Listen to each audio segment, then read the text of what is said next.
सभी को राधे राधे। इस ऑनलाइन क्लास में आप सबका स्वागत है। आज हम रामधारी सिंह दिनकर का जो पाठ ईर्ष्या तूने गई मेरे मन से हैं उसका आगे वाला भाग पढ़ेंगे। यहाँ पर आगे बताया गया है कि एक उपवन को पाकर भगवान को धन्यवाद देते हुए उसका आनंद नहीं लेना और बराबर इस चिंता में निमग्न रहना कि इससे भी बड़ा उपवन क्यों नहीं मिला। अब यहाँ पर जो लेखक है वो कह रहे हैं कि उपवन जो शब्द है इसका मतलब अपन लेंगे बगीचा। उपवन जो है उसका मतलब होगा बगीचा। उपवन को पाकर भगवान को धन्यवाद देते हुए उसका आनंद नहीं लेना कि जैसे एक बहुत बड़ा बगीचा अपने पास है तो बगीचे को देख कर के हमारे मन में संतुष्टि होनी चाहिए या हमें अच्छा लगना चाहिए और भगवान को धन्यवाद देना चाहिए, पर हम भगवान को धन्यवाद नहीं देते हैं और उस बगीचे का आनंद नहीं लेते हैं और बराबर इस चिंता में निमग्न रहते हैं। चिंता में निमग्न रहना का मतलब डूब जाना कि इससे भी बड़ा उपवन क्यों नहीं मिला।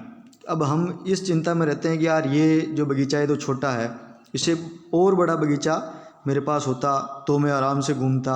अब इसका मतलब तो क्या हुआ कि भाई जो चीज़ अपने पास है उसे हम संतुष्ट नहीं हैं, उसमें हम कमी महसूस कर रहे हैं और उस कमी को लेकर के हम दूसरी वस्तु के बारे में सोच रहे हैं और उससे हम और दुखी हैं। तो ऐसा हमें नहीं करना चाहिए। यह ऐसा दोष है जिससे ईर्ष्यालु व्यक्ति का चरित्र भी भयंकर हो उठता है। और ये जो दोष है अर्थात ये जो कमी है उससे जो ईर्ष्यालु व्यक्ति होता है उसका चरित्र भी भयंकर हो जाता है, अर्थात उसका चरित्र भी खराब हो जाता है, क्योंकि वह हमेशा इस प्रकार ही सोचता है अपने अभाव पर। यहाँ पर जो अभाव शब्द आया है इसका मतलब लेंगे अपन कमी। भाई अपने पास जो भी अभाव है, अभाव पर दिन रात सोचते हुए वह सृष्टि की प्रक्रिया को भूल करके विनाश में लग जाता है। अर्थात अपने अभाव पर दिन रात सोचता है, अर्थात अब जो वस्तु अपने पास नहीं है उसके बारे में ईर्ष्यालु व्यक्ति हमेशा दिन रात वही सोचता है, यार ये मेरे पास नहीं है, बड़ी गाड़ी नहीं है, बंगला नहीं है, या इतना बड़ा मकान नहीं है, ये सुविधाएं मेरे घर में नहीं है। ऐसा सोचते हुए सृष्टि की प्रक्रिया अर्थात जो भगवान ने सृष्टि को रचा है, बनाया है, उसकी जो प्रक्रिया है कि मुझे इस संसार में अच्छी तरह से जीवन यापन करना है, दूसरों का सहयोग करना है, भला करना है, अच्छे काम करने हैं, पुण्य करने हैं, इस प्रक्रिया को तो भूल जाता है और विनाश में लग जाता है, अर्थात सब कुछ नष्ट करने में लग जाता है और अपनी उन्नति के लिए उद्यम करना छोड़ करके और अपनी खुद की उन्नति के लिए, अपने उन्नति का मतलब विकास के लिए उद्यम शब्द जो है इसका मतलब है काम या कार्य। अब अपने लिए जो काम है उसको छोड़ देता है और दूसरों को हानि पहुंचाने को अपना श्रेष्ठ करते हुए समझने लगता है, अर्थात अपने काम को छोड़ देता है और ऐसा सोचता है कि मैं तो दूसरों में कमियां निकालूंगा और उनको हानि पहुंचाऊंगा और उसमें वह अपने आप को श्रेष्ठ साबित करता है। फिर आगे बताया है ईर्ष्या की बड़ी बेटी का नाम निंदा है, अर्थात जिस व्यक्ति में ईर्ष्या का भाव होता है उस व्यक्ति के मन में निंदा भी आती है, अर्थात जो ईर्ष्यालु होता है वह हमेशा दूसरों की निंदा करता है। जो व्यक्ति ईर्ष्यालु होता है वही बुरे किस्म का निंदक भी होता है। निंदक का मतलब निंदा करने वाला। दूसरों की निंदा वह इसलिए करता है कि इस प्रकार दूसरे लोग जनता अथवा मित्रों की आंखों से गिर जाएंगे और जो स्थान है उस पर मैं अनायास ही बैठा दिया जाऊंगा। इसका मतलब है कि भाई जो निंदा करने वाला आदमी है वह दूसरे लोगों की निंदा करता है। अब अपन किसी की भी निंदा कर रहे हैं, जैसे 5 आदमियों के सामने अपन दूसरे की निंदा कर रहे हैं, तो वो 5 आदमी अपन ऐसा सोच रहे हैं कि यार मैं जिसकी निंदा कर रहा हूँ ना, तो ये 5 आदमी भी सोचेंगे यार वो व्यक्ति खराब है, और वो व्यक्ति खराब है तो वो लोग भी उसके बारे में अच्छा नहीं सोचेंगे और फिर ये लोग सोचेंगे यार जो मैं हूँ ना मैं सही हूँ। अर्थात ऐसा विचार उस निंदक व्यक्ति के मन में आता है, बाकी लोगों के मन में नहीं आता है और ऐसा सोच करके ही वो निंदा करता है कि अपने मित्रों की आंखों से वो आदमी जो है वो गिर जाएगा और उसके बाद अनायास ही मैं उस स्थान पर चला जाऊँगा, अर्थात उसकी जगह मैं ले लूँगा। ये लोग सोचेंगे यार ये आदमी सही है।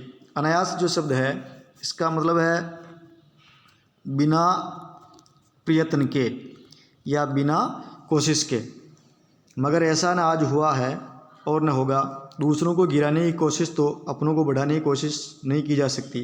अर्थात अगर अपन दूसरों को गिराते हैं, उनमें कमियां निकालते हैं, तो अपन अपने आप को श्रेष्ठ साबित नहीं कर सकते हैं, उससे अपना भला होने वाला नहीं है।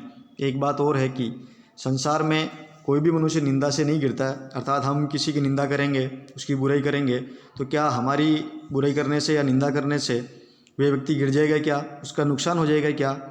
कुछ नहीं होता है। अर्थात हम जिसके बारे में सोच रहे हैं या निंदा कर रहे हैं, वह व्यक्ति तो हमारी बातों को सुन ही नहीं रहा है और वो उसके हिसाब से मस्त है, और अपन अपना टाइम ख़राब कर रहे हैं और अपने मन को ख़राब कर रहे हैं और उसकी निंदा करते जा रहे हैं, तो उसे नुकसान अपने को होने वाला है। उसके पतन का कारण सद्गुणों का ह्रास होता है। इसी प्रकार कोई भी मनुष्य दूसरों की निंदा करने से अपनी उन्नति नहीं कर सकता है। इस प्रकार अगर व्यक्ति दूसरे की निंदा करता है, उसमें कमियां ढूंढता है, उसके बारे में अपशब्द बोलता है, तो ऐसा करने से अपनी उन्नति नहीं होती है। अर्थात हम दूसरों की कमियां ढूंढने में रह जाते हैं और हमारा जो काम होता है उसको हम छोड़ देते हैं। उन्नति तो उसकी तभी होगी जब वह अपने चरित्र को निर्मल बनाएगा तथा गुणों का विकास करेगा। और आदमी की उन्नति तभी होती है जब वह अपने आप को श्रेष्ठ साबित करता है, अपने जो कमियां हैं अपने में उनको दूर करता है। ईर्ष्या का काम जलाना है, मगर सबसे पहले वह उसी को जलाती है जिसके हृदय में उसका जन्म होता है। अर्थात जो ईर्ष्या जो है उसका मतलब जलाना है। दूसरे की जो सुख सुविधाएं होती है उनको देख करके व्यक्ति जलता है, लेकिन जिसके हृदय में ईर्ष्या का जन्म होता है वह उसी को जलाती है। आप भी ऐसे बहुत से लोगों को जानते होंगे जो ईर्ष्या और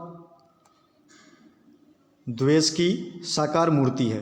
कहने का मतलब हुआ कि ऐसे बहुत सारे लोग होते हैं जिनमें हमेशा ही द्वेष भरा होता है, राग भरा होता है, ईर्ष्या होती है, और जो बार बार बराबर इसी फिक्र में लगे रहते हैं कि कहाँ सुनाने वाला मिले और अपने दिल का गुबार निकालने का मौका मिले। और वो ऐसा सोचते हैं कि यार ऐसा कोई व्यक्ति मिल जाए जिससे मैं मेरे मन की बातें या दूसरों की बुराइयाँ निंदा कर सकूं और मेरे मन में जो भी गुबार है, अर्थात जो सारे विचार हैं, बातें, उनको प्रकट कर दूं। श्रोता मिलते ही उसका ग्रामोफोन बजने लगता है, और जैसे ही उसकी ईर्ष्या की या निंदा की बातें सुनने वाला कोई श्रोता मिलता है, उसका ग्रामोफोन का मतलब है उसकी आवाज़, अर्थात वह मुँह से बोलने लगता है और वे बड़ी होशियारी के साथ एक एक कांड इस ढंग से सुनाते हैं मानो विश्व कल्याण को छोड़कर उनका और कोई ध्येय नहीं हो। यहाँ पर बहुत बड़ा व्यंग्य है। वह व्यक्ति जब दूसरे की निंदा करता है तब सामने वाले व्यक्ति को बड़ी होशियारी से उस बात को सुनाता है, देखो वो व्यक्ति ऐसा है, उसने मेरे साथ ऐसा करा है, वो तो हमेशा ऐसा ही है, दूसरों की निंदा करता है। या उसकी बात को सुनकर के ऐसा लगता है कि विश्व कल्याण को छोड़ करके उनका और कोई ध्येय हो ही नहीं, अर्थात ये व्यक्ति तो बहुत ज्ञानी है, संसार का कल्याण करने वाला है, और जिसकी बात कर रहा है वो तो वास्तव में बुरा आदमी है। अगर जरा अपने इतिहास को देखिए और समझने की कोशिश कीजिए, जब से उन्होंने इस कुकर्म का आरंभ किया है, सुकर्म का, जरा अपने इतिहास को देखिए और समझने की कोशिश कीजिए। जब से उन्होंने इस सुकर्म का आरंभ किया है तब से वे अपने क्षेत्र में आगे बढ़े हैं या पीछे हटे हैं। यह भी कि वे निंदा करने में संयम और शक्ति का अपव्यय नहीं करते तो आज उनका स्थान कहाँ होता। अब यहाँ पर जो ये दिया ना, सुकर्म का आरंभ, सुकर्म अच्छा कर्म, जबकि निंदा अच्छा कर्म नहीं है। यहाँ पर व्यंग्य है कि तब से अपने क्षेत्र में आगे बढ़े पीछे, अर्थात जब से ही इस प्रकार की निंदा करना, ईर्ष्या करना शुरू करा है, तब से व्यक्ति अपने क्षेत्र में आगे नहीं बढ़ा है, अर्थात वो पीछे ही हटा है। और यह भी है कि वे निंदा करने में संयम और शक्ति का अपव्यय नहीं करते, और अगर निंदा करने में अपनी जो शक्ति है उसका अपव्यय हो रहा है, फालतू में खर्च हो रही है, और संयम अपने आप पर नहीं रख पा रहे हैं, और उससे क्या हो रहा है, अपना खुद का नुकसान हो रहा है। अगर ऐसा नहीं करता तो आज उनका स्थान कहीं और होता, अर्थात वह व्यक्ति और अधिक ऊंचाइयों पे चला जाता, या अपने जीवन में और अधिक उसको सफलता मिलती। उसके बाद आगे अपन बात करते हैं कि निंदा हो गया। अब चिंता को लोग चिता कहते हैं। अब आपको पता होना चाहिए कि संसार में सब व्यक्तियों के मन में चिंता तो आती है, लेकिन ये जो चिंता है वो चिता के समान है। चिता का मतलब, चिता अर्थात जहाँ पर आदमी को जलाया जाता है उसको अपने जो चिता कहते हैं।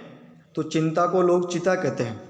जिसे किसी प्रचंड चिंता ने पकड़ लिया है उस बेचारे की ज़िंदगी खराब हो जाती है।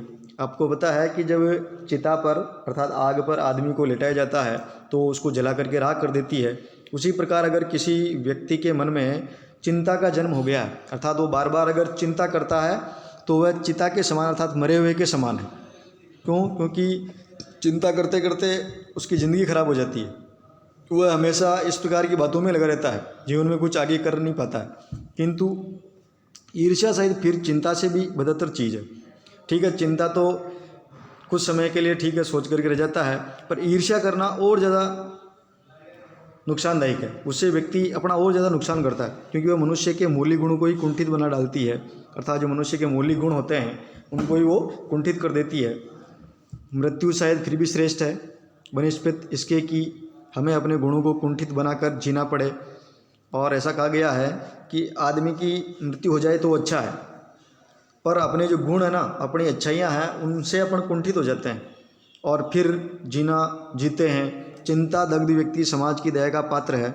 और जो चिंता दग्ध होता है अर्थात चिंता से जो जला होता है या ज़्यादा चिंता करता है तो व्यक्ति समाज की दया का पात्र है। लोग ठीक है, समाज के लोग भी उस पर दया करते हैं, अरे यार बेचारे के साथ पता नहीं क्या हो गया, इसके मन में पता नहीं इतनी चिंताएं हो गई है, दुखी है, परेशान है, तो समाज के लोग भी उसके बारे में ऐसा सोचते हैं। किंतु ईर्ष्या से जला भुना आदमी जहर की चलती फिरती गठरी के समान है। परंतु जो आदमी ईर्ष्या करता है वह व्यक्ति तो जहर की चलती फिरती गठरी के समान है, जो हर जगह वायु को दूषित करती फिरती है। अर्थात जहर की गठरी होती है तो जहर जहाँ फैलता है वो सबको नुकसान पहुँचाता है। उसी प्रकार ईर्ष्या, जो ईर्ष्यालु व्यक्ति है वो भी उस जहर की गठरी के समान है। अर्थात जहाँ जाएगा वह वायु को दूषित करेगा। अर्थात जो भी लोग उसके संपर्क में आएंगे सबको इस प्रकार की बातें बताएगा, वो उनको भी अपना जैसा बनाएगा। इसलिए फिर आगे कहा है, ईर्ष्या मनुष्य का चारित्रिक दोष नहीं है, प्रत्युत ऐसे मनुष्य के आनंद में भी बाधा पड़ती है। ये ईर्ष्या है, ये उसका चारित्रिक दोष नहीं है।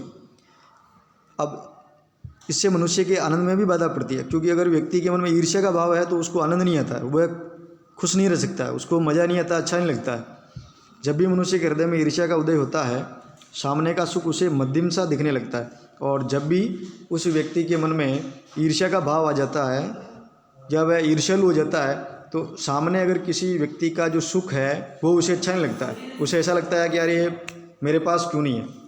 पक्षियों के गीत में जादू नहीं रह जाता, और जो पक्षी होते हैं मधुर भाषा में बोलते हैं, उनका जो गीत वो बड़ा अच्छा लगता है, वो भी उसको अच्छा नहीं लगता है। फूल तो ऐसे लगते हैं मानो वे देखने के योग्य हो ही न हो। कुल मिलाकर के जो ईर्ष्यालु व्यक्ति होता है उसको दुनिया में जो अच्छा है वो बिल्कुल अच्छा नहीं लगता है। आप कहेंगे कि निंदा के बाण अपने प्रतिद्वंदियों को भेद कर हंसने में एक आनंद है, और ये आनंद ईर्ष्यालु व्यक्ति का सबसे बड़ा पुरस्कार है। निंदा के बाण अपने प्रतिद्वंदियों को भेद कर, अब जो ईर्ष्यालु व्यक्ति होता है वो निंदा करता है, और निंदा कर रहा है, वो जो बातें बोल रहा है वो एक बाण के समान है। वो जो बाण है उसके प्रतिद्वंदी अर्थात उसके जो सामने वाले दुश्मन हैं उनके ऊपर वो कटाक्ष कर रहा है, उनके बारे में बोल रहा है, और फिर उसको बड़ा आनंद भी आता है। तो ये आनंद ईर्ष्यालु व्यक्ति का सबसे बड़ा पुरस्कार है। और दूसरे की निंदा करना, निंदा करने के बाद में फिर खुशी का होना, आनंद का आना, ये जो ईर्ष्यालु व्यक्ति होता है उसका सबसे बड़ा पुरस्कार है। उसको ऐसा करने में बड़ा मज़ा आता है। मगर ये हंसी मनुष्य की नहीं, राक्षस की हंसी होती है। लेकिन वास्तव में जो मनुष्य है, मनुष्य का काम दूसरों का हित करना, भला करना, परोपकार करना, अच्छा कार्य करना, ये होना चाहिए। यह हंसी मनुष्य की हंसी नहीं है, ये तो राक्षस की हंसी है। अर्थात जो दूसरों को नुकसान पहुंचाता है वो राक्षस के समान है। ये आनंद दैत्यों का आनंद होता है। और इस प्रकार का जो आनंद है कि दूसरों को नुकसान पहुंचा करके हंसना, ये दैत्यों का अर्थात राक्षसों का आनंद होता है। इस प्रकार आगे वाला जो भाग है अपन बाद में पढ़ेंगे। सभी को राधे राधे।